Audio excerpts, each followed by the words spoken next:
متل دی وایي اشه اشه بابا اشه، قاضي غلام غوندي غمخور لري.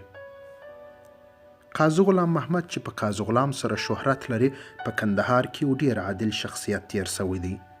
دی دون د عادل قاضي و چې د ده له لاسه خلکو پر حیواناتو هم ظلم نسوی کولی. اوس هم په کندهار ښار کې یوه کوڅه د ده په نوم یادیږي چې قاضي غلام دانه یې بولي. د ده د عدل او انصاف په باب په کندهار کې خورا ډېرې کیسې ویل کیږي. قاضي غلام محمد د امیر شیر علي خان د پاچاهۍ په وخت کې ژوند کاوه او پر عدالت سربیره په علم کې هم ډېر شهرت درلود. آن دا چې نامتو عالم او سیاستوال علامه سعید جمال الدین افغان به یې کور ته راته. وایي چې یوه ورځ قاضي غلام له محکمې څخه کور ته روان و، ګوري چې د سماوار مخ ته یو خر تړلی او خورا دروند بار پر تړل سوی دی.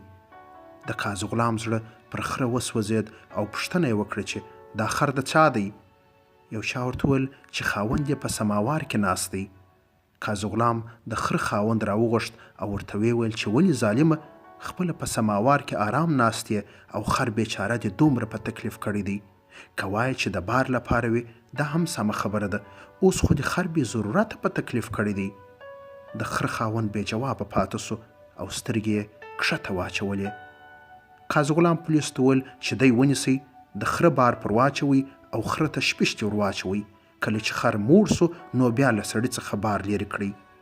پولیسو هم سړی ونیوی او د خره بار یې پر واړاوه. څرنګه چې بار دروند و نو د سړي مخ سور واوښت او خولې پر راماتې سوې. قاضي غلام ورته وویل چې څنګه، اوس خو پوه سوې چې بار څومره دروند او څومره ځورونکی دی. کله چې سړي توبه وایسته نو قاضي غلام ورته وویل چې اوس ځه ولاړ سه، خو پام دې وي چې بیا پر خره ظلم ونه کړې.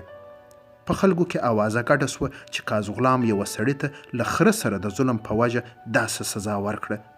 تر دې وروسته د کندهار خلکو انسانان خو څه کوي چې له ډاره او ویرې یې پر حیواناتو هم ظلم نسوی کولی. یو ورځ یو سړی له خپل بار کړي خره سره کندهار ښار ته ولاړ. تر یو څه مزله وروسته خر یو ځای ودرېد. خاوند چې هر څومره اشه اشه ورته وویل، خر بیا هم له ځایه ونه ښورېد.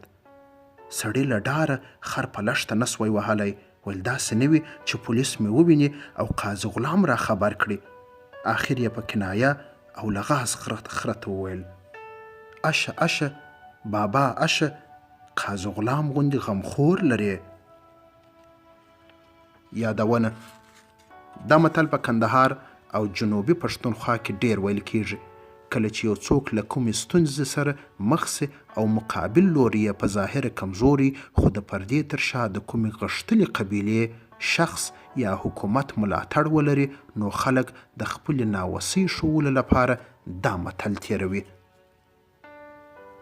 دا کیسه مې په 1989 شمسي کال د جدې د میاشتې پر 12مه نیټه له ښاغلي سید عبدالحی اغا څخه په موبایل کې اورېدلې ده. ښاغلی عبدالحی اغا د کندهار ولایت ارغنداو ولسوالۍ د ناګان د کلي اوسېدونکی دی.